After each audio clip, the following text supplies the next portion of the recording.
Saksi anak sekaligus kekasih tersangka penganiayaan David Ozora, Mario Dandi Satrio, akhirnya dinaikkan status hukumnya dari saksi menjadi pelaku atau anak berkonflik dengan hukum. Polisi menetapkan AG sebagai anak berkonflik dengan hukum setelah memeriksanya 3 kali dan melakukan gelar perkara.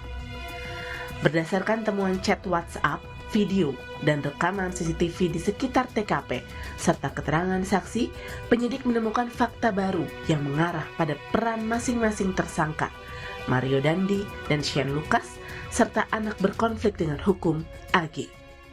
Sebagai wujud penyidikan kami yang berkesinambungan, dengan melihat alat bukti yang ada, dengan melihat hasil digital forensik, bukti chat WA, video, kemudian bukti digital forensik dari CCTV sekitar TKP, keterangan saksi, beberapa orang saksi ini, 10 orang saksi yang saling bersesuaian, sehingga kami menemukan fakta hukum dan bisa menemukan peranan dari masing-masing tersangka.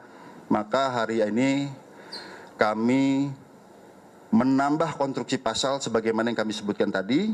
Yang kedua, terjadi peningkatan status terhadap AG yang tadinya adalah anak yang berhadapan dengan hukum, berubah menjadi anak yang berkonflik dengan hukum. Polda Metro Jaya mengambil alih kasus penganiayaan David dari Polres Jakarta Selatan.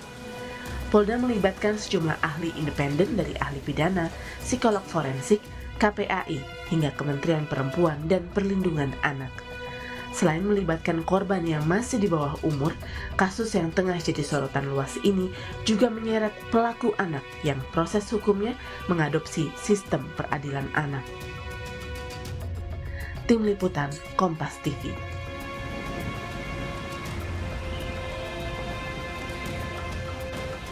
Kita pantau perkembangan penyidikan kasus penganiayaan David Ozora. Sudah ada jurnalis Kompas TV Nanda Aprilia di Mapolda Metro Jaya. Selamat sore Nanda. Nanda, apa perkembangan terkini dari kasus penganiayaan David? Siapa tersangka yang diperiksa hari ini? Ya Ibrahim, untuk sore hari ini memang agenda terkait adanya pemeriksaan ataukah tidak, informasinya memang masih belum ada pemeriksaan lebih lanjut. Namun informasi terbarunya yang kami dapat dari kuasa hukum AG Mangata Todingalo, informasinya bahwa pihaknya ini akan menyambangi Polda Metro Jaya pada sore hari ini. Namun terkait dengan detailnya untuk jamnya ini kita masih terus menunggu dan mendapatkan informasi lebih lanjutnya lagi. Kemudian terkait apakah agenda dari pihak kuasa hukum AG ke Polda Metro Jaya. Informasinya ini adalah terkait dengan konsultasi yang dimana AG yang sebelumnya merupakan statusnya sebagai saksi meningkat sebagai pelaku atau anak berkonflik hukum yang ini menjadi konsultasi dari pihak AG kepada Polda Metro Jaya.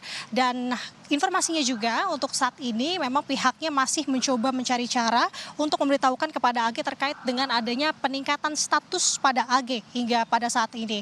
Dan daripada itu AG juga saat ini informasinya didampingi juga oleh psikologi independen.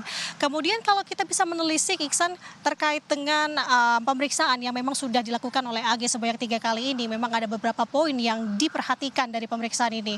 Yang pertama adanya melihat adanya tekanan atau tidak pada AG, kemudian ada relasi kuasa atau tidak di sini, dan juga melihat kondisi sosial pada AG yang sudah dilakukan oleh tim profesional. Selain juga didampingi oleh KPAI, juga didampingi pula oleh Kementerian PPA, kemudian juga ada P2TP2A Jakarta Selatan yang turut mendampingi AG dalam proses pemeriksaan.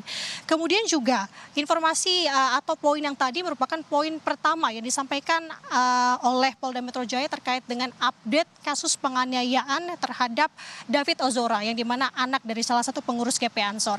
Poin keduanya adalah update terkait pasal yang dijatuhkan untuk tersangka Mario dan juga Shane.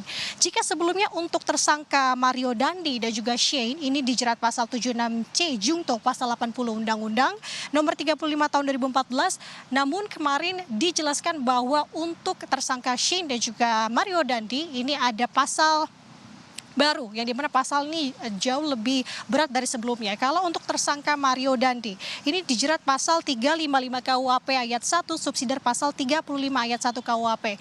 Ya dimana pasal berlapis ini, pasal pertamanya adalah tadi terkait pasal 355 KUHP. Kalau bisa dijelaskan kemarin untuk menjelaskan pasal 355 KUHP ini merupakan pasal dengan penganiayaan berat yang direncanakan dengan hukuman ancaman penjaranya adalah selama 12 tahun penjara, Iksan dan juga saudara.